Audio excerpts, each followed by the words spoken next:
Welcome to bird media. నేను Vaishnavi. YCP అధ్యక్షుడు YS Jaganmohan Reddy ఆయన రాజకీయ ప్రయాణంలో ప్రస్తుతం కీలకమైన మలుపు చూడొచ్చు మనం.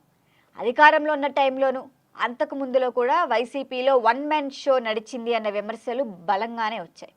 పార్టీ కేడర్కు అప్పట్లో జగన్ను కలిసే అవకాశం ఉండేదే కాదు అని చాలా వరకు విన్నాం. మరి ఈ అంశంపై వైసీపీ నేతలే కూడా బహిరంగంగా ఆవేదన వ్యక్తం చేసిన సందర్భాలు చాలా ఉన్నాయి.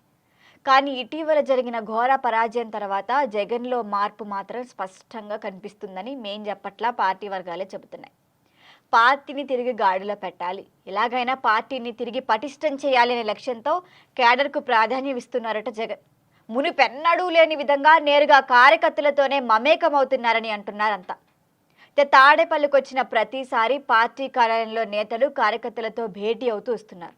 మరి వారి సమస్యలు తెలుసుకోవటానికి కూడా జగన్ టైం కేటాయిస్తున్నారని సమాచారం. పార్టీ పరాజయం తర్వాత కేడర్లో నెలకొన్న నిస్సహాయతను తొలగించడమే ఇప్పుడు ఆయన లక్ష్యంగా తెలుస్తోంది. వారు అసలు ఏం మాట్లాడుతున్నారో వినటం, వాళ్ళకి ధైర్యం చెప్పటం, వాళ్ళలో మనోధైర్యాన్ని నింపటం వైపు ఆయన అడుగులేస్తున్నారని పార్టీ నాయకులే అంటున్నారు. అయితే గతంలో పార్టీ నేతలకి మాత్రమే అపాయింట్మెంట్ ఇస్తారనే విమర్శలకి చెక్ పెడుతున్నారన్నమాట జగన్. సామాన్య కార్యకర్తలకు కూడా తనను కలిసే అవకాశం కల్పిస్తున్నారని అంటున్నారు.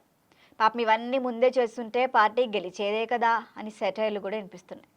మరి ఓటమి తర్వాత కూడా పార్టీ సిచ్యువేషన్లపై జగన్ అసలు ఎప్పటికీ సీరియస్గా లేనట్లుగా తెలుస్తోంది. అయితే ఇప్పుడే ఆయన గట్టిగా ఫోకస్ చేస్తున్నట్లుగా కూడా తెలుస్తోంది.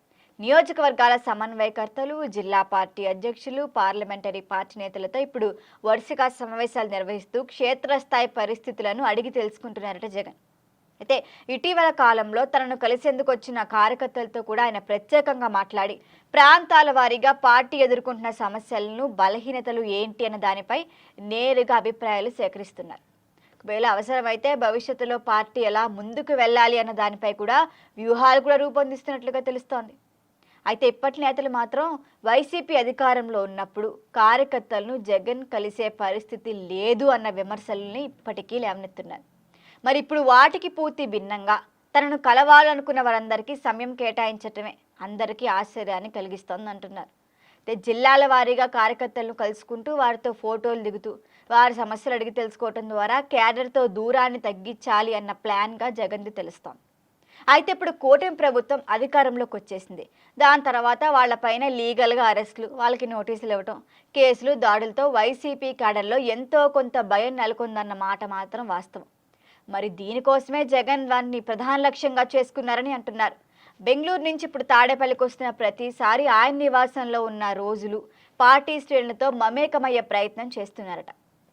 ఓన్లీ నాయకులకే కాదు, సాధారణ కార్యకర్తలకు కూడా జగన్ను కలిసే అవకాశం ఉందన్న భావనను బలపరిచే ప్రయత్నంగా అయితే చెప్పొచ్చు.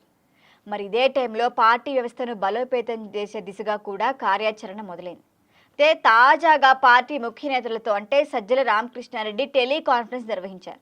టాస్క్ ఫోర్స్ సభ్యులు, పార్లమెంటు పరిశీలకులు, కార్యదర్శులు ఈ సమావేశంలో పాల్గొన్నట్లుగా తెలుస్తోంది. ప్రతి 2500 మంది జనాభా ఉన్న ప్రాంతాన్ని ఒక కోర్ కమిటీగా ఏర్పాటు చేసే ఆలోచనలో ఉన్నారు.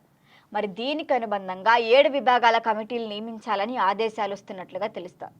ఈ నియామకాల కోసం ప్రత్యేక టాస్క్ ఫోర్స్ను కూడా ఏర్పాటు చేసి త్వరితగతిన ప్రక్రియ పూర్తి చేద్దామని చూస్తున్నారు. అలాగే పార్టీ కేడర్ అందరికీ ఐడి కార్డులు ఇవ్వాలని కూడా దిశానిర్దేశం చేశారట. మొత్తంగా జగన్లో ఇన్నాళ్లకు చూసిన మార్పు అంటున్నారు.